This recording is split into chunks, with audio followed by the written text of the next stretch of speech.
Hello and the warmest of welcomes to this a brand new episode of Ramley Reviews. I'm your humble host Miles Mason, and in today's discussion we're going to be talking about my all-time favourite movie soundtrack, Vangelis' landmark 1982 score for the classic Ridley Scott science fiction film Blade Runner. Now in this week's episode we're going to be diving into the motivation, inspiration and the composition behind this iconic album to explore why it's so significant to so many out there. So without further ado, let's get straight into the review.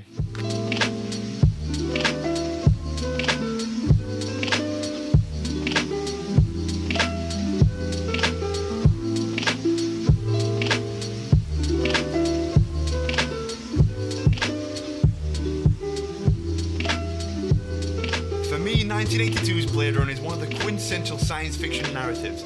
A dark and desolate film that explores what it means to be human in a postmodern future. A land where the line between what we deem humanity has become blurred by the advent of seemingly conscious AI, or as they're called in the film, replicants. Now, the film follows the protagonist Rob Deckard, who's played by Harrison Ford, whose job as a reluctant Blade Runner is to identify these replicants and retire them. A poignant reflection on humans' sometimes inability to see themselves in everyone and everything around them, calling into question the ethics of creating new life and the feeling of right to dominionship over that life, or what even qualifies as life and free will at all.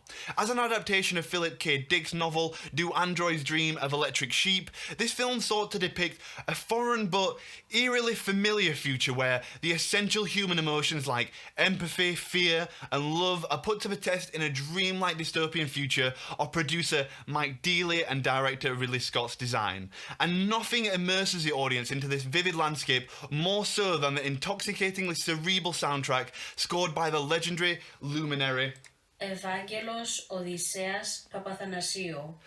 Professionally known as Vangelis, this Greek composer would go on to not only reimagine film scoring, but would, through his essential and classical approach to modern instrumentation, push forward the emergence of electronic music, as well as inspiring a whole new approach to songwriting and musical composition with this phenomenal soundtrack right here.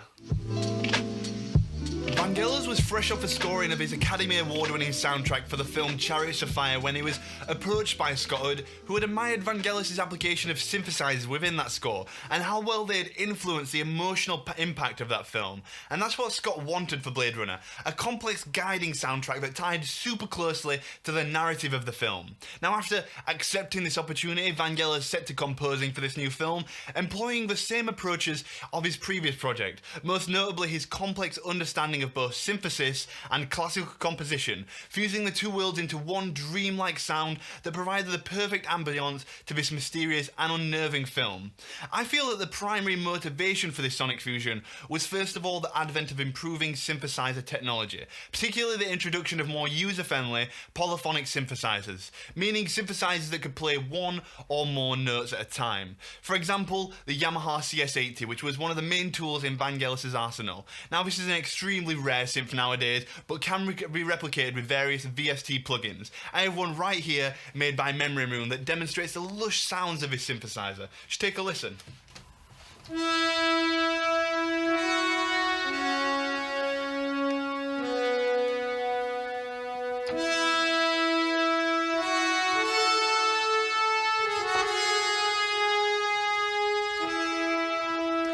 I will leave a link for anyone who is interested in getting this plugin down in the description. It's an absolutely fantastic sound and it really replicates the analog tone of these beautiful synthesizers.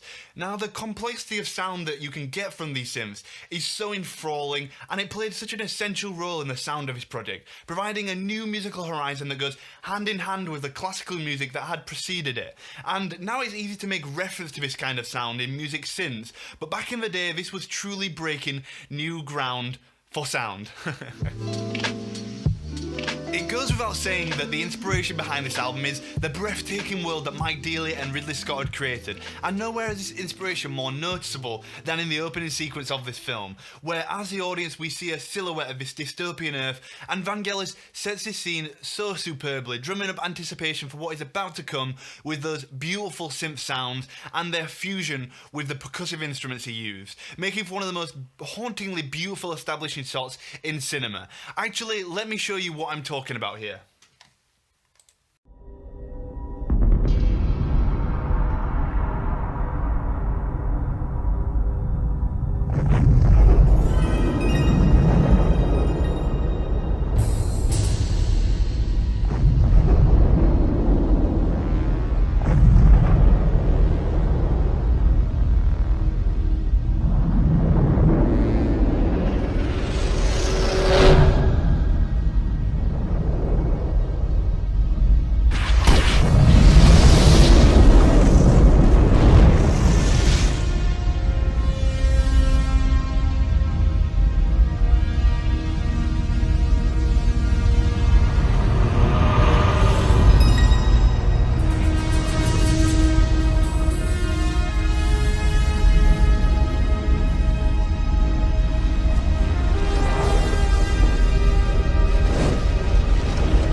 perfectly, and how it goes to demonstrate one of the essences of this score that is so powerful, and that's how closely it ties into the film, merging perfectly into the cinematic landscape of Blade Runner.